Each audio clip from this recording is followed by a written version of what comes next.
Leading is tough in a combat zone. You send people out not knowing if they're going to come back. We ask people to risk their very lives with the confidence that the person on their left and right is going to take care of them. When a commander takes their formations into combat, readiness is predicated on cohesion in the unit. There has to be a trust embedded in each other.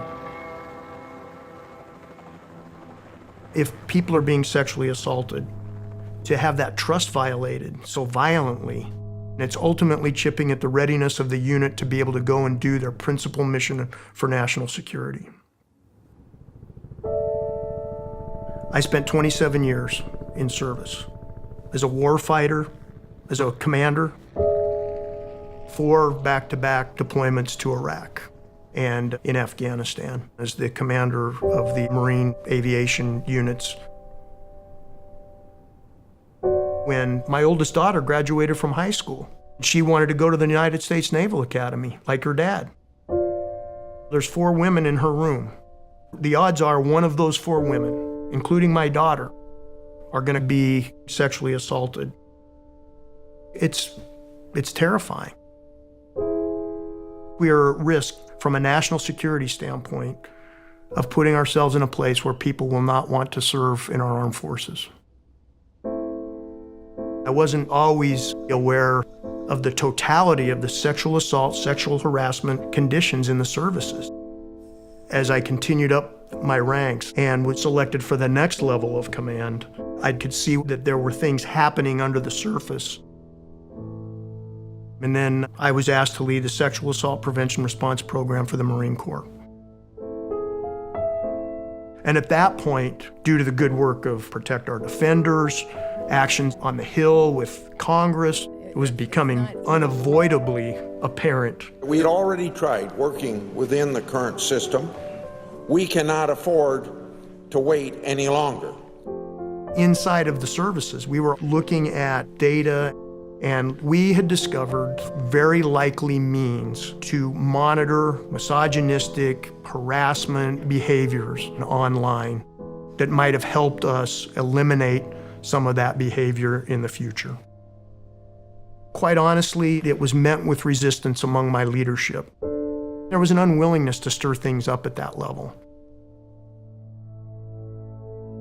A number of U.S. Marines are being investigated for sharing nude photos of female service members. It started on a private Facebook group called Marines United with nearly 30,000 members. Thousands of photographs were shared on the page. Comments contained graphic language and condoned rape. Imagine my dismay. I felt like that was a very specific opportunity that was missed. I have an immense amount of respect for the Department of Defense and its leadership. I don't believe right now that our leadership takes harassment and sexual assault seriously. Every time something big hits the press, we hear more about zero tolerance. How many years have to pass with the same type of things repeating themselves before we question whether there really is a zero tolerance mentality? With all that we see in the press right now, the activity that's occurring in Hollywood, how business is being conducted, the light that's being shed on harassment and sexual assault, my biggest frustration is, where are the men who are standing up and saying, enough? I simply couldn't stand by anymore. When I sought the opportunity with Protect Our Defenders to seek reform, I just knew I had to be part of it. We can't continue to have senior officers protect those who should be held accountable. Commanders make decisions that everywhere else in society trained prosecutors make. I really didn't feel like we had the training to make those legal decisions. And furthermore, it takes time away from supporting the mission. It's inconsistent with our values. We have to create a more transparent and professional legal system in the military. We have to be able to look every mother and father in the face and tell them that we gave their children the best that we had and protected them throughout their time in their service. Join the movement. There has to be reform.